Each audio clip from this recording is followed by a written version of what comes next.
আসসালামু আলাইকুম, সকলকে প্রীতি ও শুভেচ্ছা জানিয়ে শুরু করছি মেডিক নার্সিং কোচিং কর্তৃক আয়োজিত আমাদের ধারাবাহিক আয়োজন অর্থাৎ প্রশ্ন ব্যাংক নিয়ে আমরা আলোচনা করব। আজকে আমাদের আলোচ্য বিষয় হচ্ছে সমাজ থেকে যাবতীয় প্রশ্ন ব্যাংক নিয়ে আমরা আজকে খুব সহজ সুন্দর ব্যাখ্যা দিব। তো আমাদের ভর্তি পরীক্ষায় আমরা যত বেশি প্রশ্ন ব্যাংক নিয়ে আমরা অ্যানালিসিস করতে পারবো, আমাদের পরীক্ষাটা তত বেশি সহজ হবে এবং তত বেশি ভালো হবে। তো আমরা কথা না বাড়িয়ে আমরা সমাজ থেকে যাবতীয় বিভিন্ন আহ, সালে আসা প্রশ্ন নিয়ে আমরা আলোচনা করি। সো আমাদের আজকের প্রথম প্রশ্ন খেয়াল করে দেখো। আমাদের এই প্রশ্নটা এসেছিল 2023-24 শিক্ষাবর্ষে নার্সিং ভর্তি পরীক্ষার প্রশ্ন এসেছিল। তো আমাদের প্রথম প্রশ্ন হচ্ছে, কোনটি দ্বিগু সমাসের উদাহরণ? আমরা একটা বিষয় মনে রাখবা, যখন বলা হবে যে যে দ্বিগু সমাসের উদাহরণ কোনটি, দ্বিগু সমাস, ওকে, তখন আমরা একটা কথা মনে রাখবো যে দ্বিগু সমাস বললেই আমাদের ব্যাস বাক্যের শেষে সমাহার থাকবে। ওকে, তাহলে এখানে আমাদেরকে দুইটা কথা মনে রাখবো। একটা হচ্ছে কি, যে দ্বিগু সমাস বললে আমরা কি করব, ব্যাস বাক্যের শেষে একটা সমাহার থাকবে, এটা আমরা মনে রাখবো। এবার 2 নাম্বার বিষয় হচ্ছে যে দ্বিগু সমাস বুঝতে হলে আমাদেরকে আরেকটা বিষয় মনে রাখতে হবে, যে প্রথমে একটা সংখ্যা থাকবে এবং তারপরে একটা নাউন থাকবে। তাহলে আমরা কি বললাম, যে দ্বিগু সমাস বললেই আমরা মনে মনে করব যে প্রথমে একটা সংখ্যা থাকবে এবং ঠিক তারপরে একটা নাউন থাকবে। তাহলে সংখ্যা প্লাস নাউন এই দুইটা মিলে হয় কি দ্বিগু সমাস। যেমন তোমাকে যদি আমি বলি যে, আমি এখানে বললাম যে পঞ্চ নদী, তাহলে এই পঞ্চ নদী এই শব্দটা ঠিক প্রথম যে শব্দটা পঞ্চ মানে হচ্ছে কি পাঁচ, তাহলে এই পঞ্চ মানে হচ্ছে পাঁচ, যেটা হচ্ছে একটা সংখ্যা, আর নদী হচ্ছে কি একটা নাউন, বিশেষ্য পদ। তাহলে আমরা তো জানি যে প্রথমে একটা সংখ্যা থাকবে এবং তারপরে একটা কি থাকবে, নাউন থাকবে, এই মিলে হবে কি যে দ্বিগু সমাস। এবং দ্বিগু সমাসে আরেকভাবে আমাদের প্রশ্ন আসে যে কোন পদ প্রাধান্য পায় দ্বিগু সমাসে। আমরা এখানে লিখে নেই যে পরপদ, দ্বিগু সমাসে পরপদ প্রাধান্য পাবে, মানেটা কি? এখন এই পরপদ এটা মানেটা হচ্ছে যে দুটা শব্দ থাকবে, প্রথম শব্দ এবং দ্বিতীয় শব্দ, মূলত দ্বিগু সমাস দিয়ে ওই দ্বিতীয় যে শব্দটা ওটাকে প্রাধান্য দিবে বা ওই শব্দটাকে বোঝাবে বা ওই শব্দটাকে মূলত গুরুত্ব দিবে। তাহলে দ্বিগু সমাসে কোন পদ প্রাধান্য পাবে? পরপদ প্রাধান্য পাবে। তাহলে আমরা এই যে প্রশ্নটা আসলো যে কোনটি দ্বিগু সমাসের উদাহরণ, আমরা যদি এখানে 4টা অপশনে দেখি যে কুলের সমীপে, হ্যাঁ, আচ্ছা, এই যে সমীপে কথাটা আসে না, এই সমীপে থাকলে এটা লিখে রাখো যে সমীপে সমান অব্যয়ীভাব সমাস। কি বললাম? অব্যয়ীভাব সমাস, ওকে। এরপরে আমরা 2 নাম্বার অপশনে দেখো বই খাতা ও কলম, তাহলে আমরা এই যে ও, তাহলে ও থাকবে কোন সমাসে? দ্বন্দ্ব সমাসে, তাহলে এটা লিখে নিলাম। এরপর 3 নাম্বার অপশন দেখো চৌরাস্তার সমাহার, আমরা একটু আগে কিন্তু পড়লাম তাই না, যে দ্বিগু সমাসে কি থাকবে, ব্যাস বাক্যের শেষে অবশ্যই কি থাকবে, একটা সমাহার থাকবে। আচ্ছা, এরপরে দেখো চিরকাল বেপিয়া কুমার, ওকে, এই যে বেপি বা বেপিয়া, তাহলে আমরা এটা লিখে নেই যে বেপি থাকবে, সরি আমি এটা একটু মুছে দিই।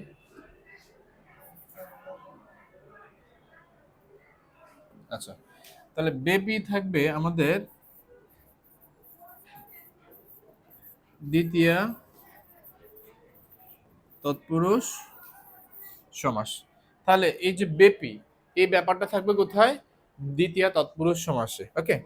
তাহলে আমাদের এই প্রথম যে প্রশ্নটা যে কোনটি দ্বিগু সমাসের উদাহরণ, তাহলে আমরা এখানে অ্যান্সারটা নিব কোনটা? 3 নাম্বারটা, যে চৌরাস্তার সমাহার, কারণ আমরা জানি সমাহার বসে দ্বিগু সমাসে এবং চৌরাস্তা এই শব্দটির চৌ মানে হচ্ছে চার,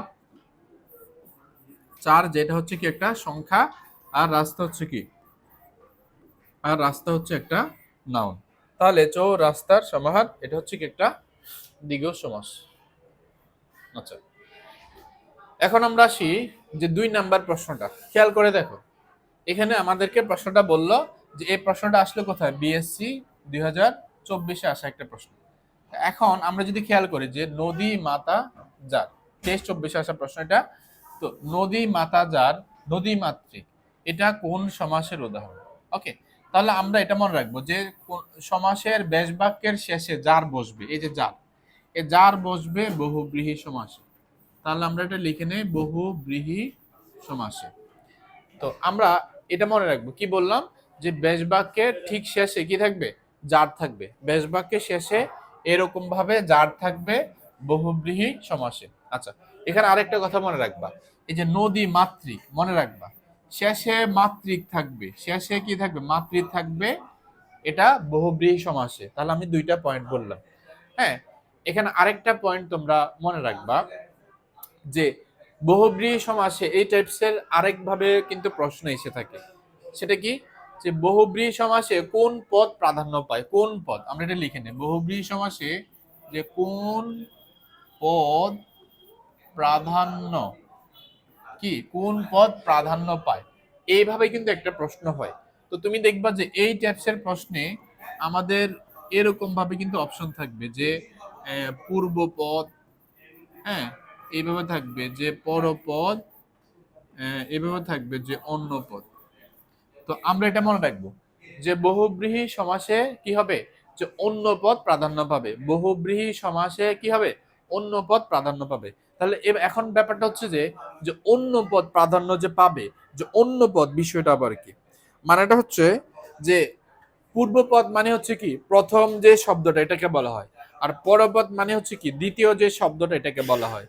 আর অন্য পদ মানে মানে হচ্ছে কি, মানে প্রথম শব্দটাকে বলা হবে না, দ্বিতীয় শব্দটাকে বলা হবে না, মূলত বলা হবে কি নতুন একটা শব্দ বা পদকে বলা হবে।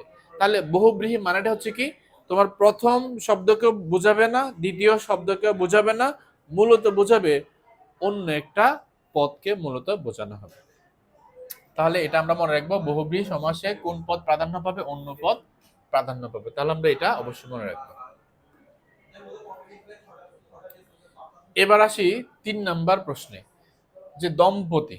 তাহলে এই প্রশ্নটা এসেছিল 2022-23 শিক্ষাবর্ষে। এখন আসি দম্পতি, জায়া ও পতি কোন সমাসের উদাহরণ। আমরা, তোমরা একটা বিষয় খেয়াল করলে দেখবা যে আমরা একটু আগে কিন্তু এটা ব্যাখ্যা দিলাম যে ও থাকবে দ্বন্দ্ব সমাসে, তাই না, এই যে ও, তাহলে ও থাকবে একমাত্র কোন সমাসে, দ্বন্দ্ব সমাসে। আচ্ছা, এখন প্রশ্ন হচ্ছে যে দ্বন্দ্ব সমাসে শুধু কি ও থাকবে, আর কিছু থাকবে না? হ্যাঁ, অবশ্যই আরো অনেক কিছু থাকতে পারে। সেটা কি আমি বলি, দ্বন্দ্ব সমাসে থাকলে থাকবে এবং, আর কি থাকবে ও, আর কি থাকবে আর। ওকে, তাহলে এটা আমরা মনে রাখবো। এখন প্রশ্ন হচ্ছে যে প্রশ্নটা তো অনেক কঠিন আসতে পারে, বা কঠিন আসলে আমরা কিভাবে বুঝবো। তো তুমি এটা মনে রাখবা যে দ্বন্দ্ব সমাস, মনে রাখবা যে দুটি শব্দকে প্রাধান্য দিবে। এখন স্যার বুঝি নেই যে দুটি শব্দকে প্রাধান্য দিবে, এটা বুঝতে পারি এটা মানেটা কি। মানেটা হচ্ছে যে দ্বন্দ্ব সমাস আমরা বুঝতে হলে যে দুটি শব্দ আসবে আমাদের পরীক্ষাতে, মূলত ওই দুটি শব্দকে প্রাধান্য দেওয়া হবে, ওই দুটি শব্দকে বুঝাবে। আহ, আমরা একটু আগে বলি নাই যে বহুব্রীহি সমাসে অন্য পদ প্রাধান্য পাবে, বলি নাই, মানে প্রথম শব্দকেও বোঝাবে না, দ্বিতীয় শব্দকে বোঝাবে না, নতুন একটা পদকে বোঝাবে, সেটা হচ্ছে কি বহুব্রীহি। আর দ্বন্দ্ব সমাসের মধ্যে আমাদের মূলত যে শব্দটা আসবে, ওই শব্দের দুটি শব্দে মূলত বোঝাবে। যেমন দেখো আমি বললাম, যেমন আমি তোমাকে যদি বলি যে বাবা মা, এখন এইভাবে তোমাকে একটা কথা বললাম, এখন বাবা মা বলতে কি শুধু কি বাবাকে বোঝাচ্ছে না, শুধু কি মাকে বোঝাচ্ছে না, বাবা মা বলতে মূলত উভয় শব্দটাকে বোঝানো হচ্ছে। তার মানে বাবা মা এটা হচ্ছে কি উভয় পদ প্রাধান্য, মানে দুটি শব্দকে প্রাধান্য দিচ্ছে। তাহলে বাবা মা এটা হচ্ছে একটা দ্বন্দ্ব সমাস। আর এখন যদি তোমার প্রশ্ন আসে যে দ্বন্দ্ব সমাসে মূলত কোন পদ প্রাধান্য, কোন পদ, এভাবেও কিন্তু প্রশ্ন আসতে পারে যে কোন পদ প্রাধান্য, কোন পদ প্রাধান্য পাবে। তাহলে দ্বন্দ্ব সমাসে উভয় পদ, তাহলে আমরা এটা লিখে নিই যে উভয় পদ প্রাধান্য পাবে। ওকে, তাহলে আমরা কি লিখলাম, দ্বন্দ্ব সমাসে উভয় পদ প্রাধান্য পাবে। কোন পদ, উভয় পদ প্রাধান্য পাবে। অবশ্যই আমরা এটা মনে রাখতে হবে, কারণ উভয় পদকে কিন্তু বোঝাবে। যেমন আমি এই টাইপসের একটা প্রশ্ন বলি যে আমি বললাম যে চা বিস্কুট, তাহলে চা বিস্কুট বলতে কিন্তু মূলত উভয় মানে দুটা শব্দকে বোঝাচ্ছে, চাকেও বোঝাচ্ছে বিস্কুটকেও বোঝাচ্ছে। তার মানে উভয় পদকে মূলত বা প্রাধান্য দিচ্ছে। তাহলে এখন আসি জায়া ও পতি, এটা মূলত হচ্ছে কি দ্বন্দ্ব সমাস।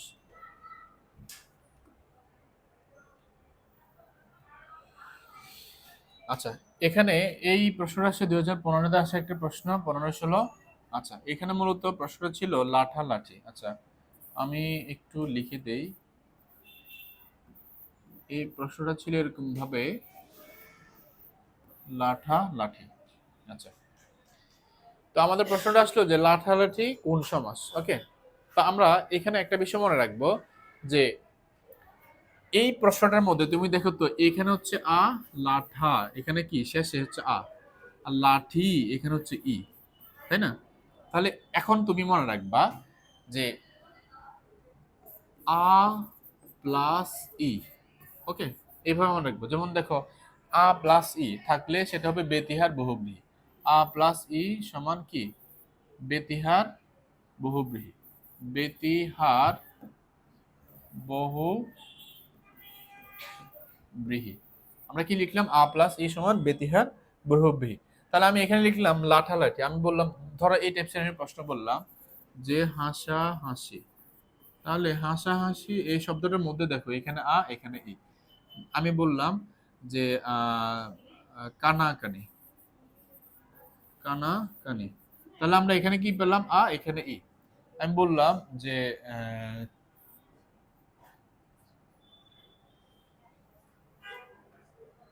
আচ্ছা, আমি বললাম যে চুলা চুলি। ঠিক আছে, তাহলে আমরা এই টাইপসের প্রশ্ন আমরা দেখলে আমরা অবশ্যই সেটাকে বেতিহার বহুব্রীহি দিব, কারণ এখানে দেখো পূর্ব পদে আ এবং পরের পদে ই। ওকে, আর আমরা তো একটু আগে জানলাম যে বহুব্রীহি সমাসে অন্য পদ প্রাধান্য পাবে। আচ্ছা, ওকে, এবার আসি আমাদের 5 নম্বর প্রশ্ন, হজযাত্রা কোন সমাসের উদাহরণ। আমরা আমাদের এই প্রশ্নটা আসছে 2017-18 শিক্ষাবর্ষে।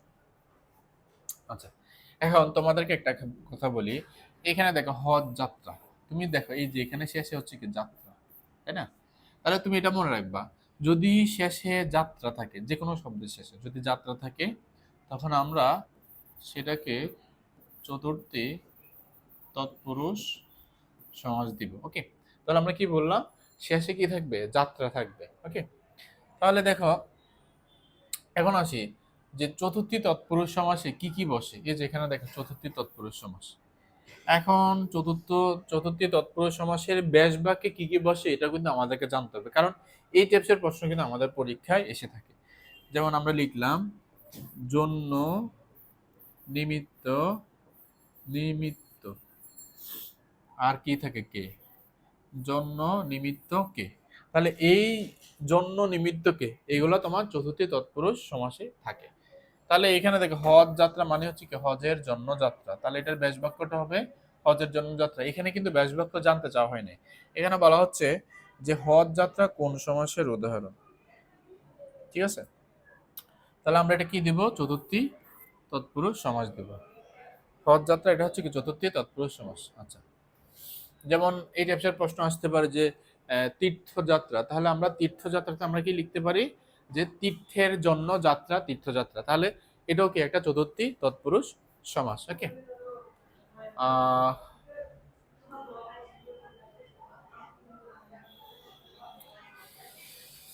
এরপর আসি আমাদের 6 নাম্বার প্রশ্ন। এখন 6 নাম্বার প্রশ্ন যদি আমি দেখি যে সমাসের সাহায্যে গঠিত শব্দ নিচের কোনটি। এখন আসো খেয়াল করো, আমরা কিন্তু একটু আগে এই নদী মাতৃক এই শব্দটা কিন্তু একটু আগে প্র্যাকটিস করে আসছি। যে তুমি দেখো এই প্রশ্নটা আসছে কি বিএসসি 2018-19 শিক্ষাবর্ষে আসা একটা প্রশ্ন।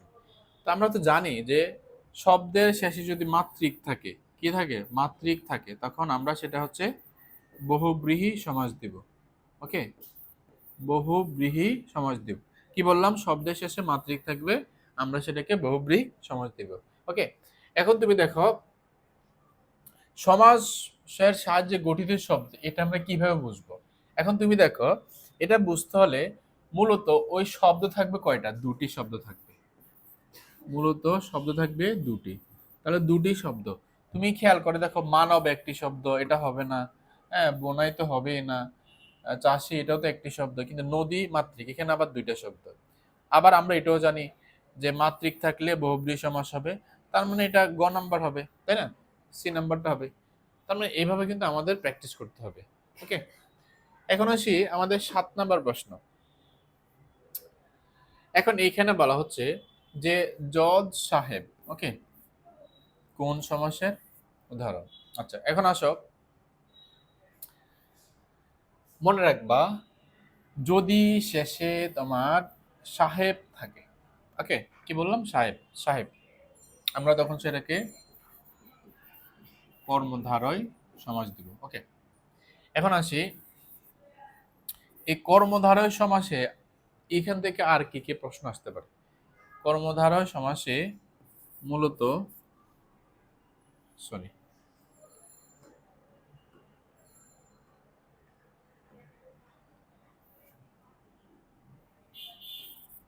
আচ্ছা, কর্মধারয় সমাসে মূলত পরপদ প্রাধান্য পাবে।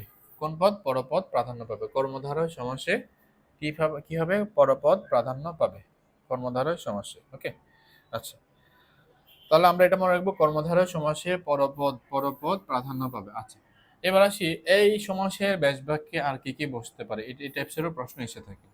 তাহলে ব্যাস বাক্যে বসতে পারে যে যিনি তিনি, ওকে, যিনি তিনি। আর কি কি বসতে পারে? যা তা, যে সে। ওকে, তাহলে আমরা এর ব্যাস বাক্যটা কি লিখতে পারি? যিনি জজ তিনি সাহেব, যিনি জজ তিনি সাহেব, জজ সাহেব।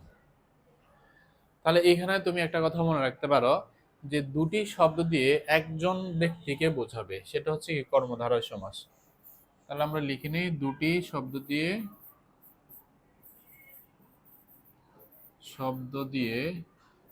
একটি ব্যক্তি বা বস্তুকে বোঝাবে। দুটি শব্দ দিয়ে একটি ব্যক্তি বা বস্তুকে বোঝাবে। দুটি শব্দ দিয়ে একটি ব্যক্তি বা বস্তুকে বোঝাবে, আমরা তখন সেটাকে কর্মধারয় সমাস দেব। দুটি শব্দ দিয়ে কি হবে? একটি ব্যক্তি বা বস্তুকে বোঝাবে, তখন সেটা হবে কর্মধারয় সমাস। ওকে, আচ্ছা, তাহলে আমরা এটা শিখলাম যে দুটি শব্দ দিয়ে একটি ব্যক্তি বা বস্তুকে বোঝাবে, তখন সেটা হবে কি? কর্মধারয় সমাস। তাহলে আমরা একটু আগে যে পড়লাম যে জজ সাহেব, জজ সাহেব মূলত হচ্ছে কি? একটি ব্যক্তি, তাই না? জজ সাহেব বলতে মূলত একটি ব্যক্তিকে বোঝানো হচ্ছে। ওকে, আমরা এবার যদি 8 নম্বর প্রশ্নটা দেখি, এই প্রশ্নটা 2021-22 শিক্ষাবর্ষে এসেছিল। তো প্রশ্নটা হচ্ছে, নিচের কোনটি মৌলিক শব্দ নয়? এখন আসি, মৌলিক শব্দ নয় এটা বুঝবো কিভাবে? মনে রাখবে, এটা নোট করে রাখো। তাহলে এটা কিভাবে বুঝবো? আমরা লিখে নিই যে সন্ধির মতো দুই ভাগ করা যাবে। ওকে, তাহলে সন্ধির মতো কি হবে? দুই ভাগ করা যাবে। সন্ধির মতো দুই ভাগ করা যাবে, সেটা হচ্ছে কি? মৌলিক শব্দ নয়। এটা বুঝবো কিভাবে? সন্ধির মতো দুই ভাগ করা যাবে। আর শুধু মৌলিক শব্দ, সেটা বুঝবো কিভাবে? এটাকে আর সন্ধির মতো দুই ভাগ করা যাবে না। অর্থাৎ সন্ধির মতো কিভাবে? বিদ্যা যোগ আলয়, বিদ্যালয়, এরকম ভাবে কিন্তু দুই ভাগ করা যাবে না। তাহলে এখন তো বলা হচ্ছে যে নয় কোনটি? নয়। তাহলে আমরা একটু সন্ধির মতো দুই ভাগ করে দেখি। যেমন দেখো, গাছ, এটা তো নিজে একটা মূল শব্দ। মৌলিক শব্দগুলো কিন্তু মূল শব্দ হবে। এখানে নয় বলছে, তাহলে গাছ হচ্ছে মৌলিক শব্দ, এখানে বলছে মৌলিক শব্দ নয়। এবং গাছ, এটা তুমি দেখো তো, বিদ্যা যুগালয়, বিদ্যালয়, এরকম ভাবে কিন্তু দুই ভাগ করা যাচ্ছে না, তাই না? গাছ নিজে মূল শব্দ, বিদ্যা হচ্ছে কি? নিজে একটা মূল শব্দ। ঠিক আছে, তাহলে বিদ্যা যোগ আলয়, আলয় মানে কি? ঘর। এখন সন্ধির মধ্যে দুই ভাগ করলেই হবে না কিন্তু, দুই ভাগ করার পরে কিন্তু অর্থ থাকতে হবে, অর্থ থাকতে হবে, না হয় কিন্তু হবে না। তাহলে বিদ্যার একটা অর্থ আছে, আলয়ের একটা অর্থ আছে, তার মানে এটা দুই ভাগ করা যাচ্ছে। কিন্তু গাছ তুমি যদি এভাবে চিন্তা করো, গা যোগ ছ, গাছ হচ্ছে না কিন্তু। হ্যাঁ, তাহলে এটা আমরা অপশন বাদ দিলাম। এখন আসি গড় মিল। দেখো আমি এটাকে কিন্তু দুই ভাগ করতে পারি, তাই না? গড় যোগ মিল, গড় মিল, গড় যোগ মিল আমি এটা অপশন হিসেবে নিতে পারি, তবে আমরা বাকি চারটা অপশন দেখে নেব। ওকে, এরপরে দেখো পাখি। আমরা যদি এখন খেয়াল করি, পাখি কিন্তু নিজে হচ্ছে একটা মূল শব্দ, মূল শব্দ। তার মানে এটা কিন্তু অপশন হিসেবে নিতে পারবো না। আমাকে বলা হচ্ছে যে মৌলিক শব্দ নয় কোনটি, কারণ পাখি হচ্ছে মৌলিক শব্দ। শাপলা এটাও কিন্তু একটা মূল শব্দ, তাই না? এটাকে কিন্তু বিশ্লেষণ করা যাচ্ছে না বা সন্ধির মতো দুই ভাগ করা যাচ্ছে না। তার মানে এখন আর অপশন একটা বাকি আছে, তাহলে এটা হচ্ছে কি গরমিল।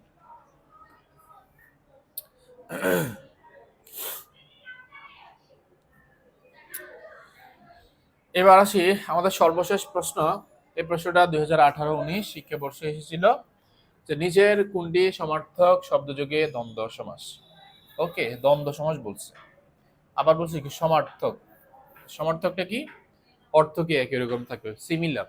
তাহলে সিমিলার অর্থ বা একই রকম অর্থ প্রকাশ করে এরকম সমাস কোনটি? তাহলে সমার্থক শব্দযোগে মানে কি, দুইটা শব্দের অর্থ একই রকম থাকবে। কি বললাম, দুইটা শব্দের অর্থ একই রকম থাকবে। এখন দেখো আমরা যদি প্রথম যে শব্দটা এটা দেখি, প্রথমে কি নাক, তারপর হচ্ছে মুখ। এখন নাক মুখ এটা কি একই রকম শব্দের অর্থ প্রকাশ করে? দুটো কিন্তু অর্থ একই রকম না, তার মানে এটা বাদ অপশন থেকে। সমার্থক শব্দযোগে মানে কি, দুটার অর্থ একই রকম থাকবে। এখন খ নাম্বারটা দেখো, লাভ লোকসান, এই দুটার অর্থ কিন্তু সিমিলার না, একই রকম না, তাহলে আমরা এটা অপশন থেকে বাদ দিলাম। এখন আসে গ নাম্বার, দেখাশোনা। ওকে, তাহলে এটারও কিন্তু অর্থ একই রকম না, তার মানে এটা অপশন থেকে বাদ। তাহলে আর আমাদের অপশন থাকতেছে একটা, খাতাপত্র। তাহলে খাতাপত্র দুইটা কিন্তু একই রকম অর্থ প্রকাশ করে, দ্যাটস ওয়াই আমরা এটাকে ঘ নাম্বার অপশনটা দেব। তো এই ছিল আমাদের আজকের ক্লাস। তো সমাসের এই ক্লাসটা তোমরা অবশ্যই দেখে নিবে। ঠিক এইভাবে তুমি যদি তোমার নার্সিং ভর্তি পরীক্ষা আসা প্রশ্নগুলা যদি সলভ করতে পারো, যদি বুঝে বুঝে পড়তে পারো, তাহলে তোমার জন্য অবশ্যই নার্সিং ভর্তি পরীক্ষাটা খুবই খুবই সহজ হবে এবং তুমি খুব সহজে চান্স পাবে। তো এইরকম গুরুত্বপূর্ণ তথ্য পেতে বা এইরকম গুরুত্বপূর্ণ ক্লাস পেতে আমাদের এই পেজের সাথে থাকো। তো সেই পর্যন্ত পরবর্তী ক্লাস দেখার জন্য আমন্ত্রণ রইল। সেই পর্যন্ত ভালো থেকো, সুস্থ থেকো। আল্লাহ হাফেজ, আসসালামু আলাইকুম।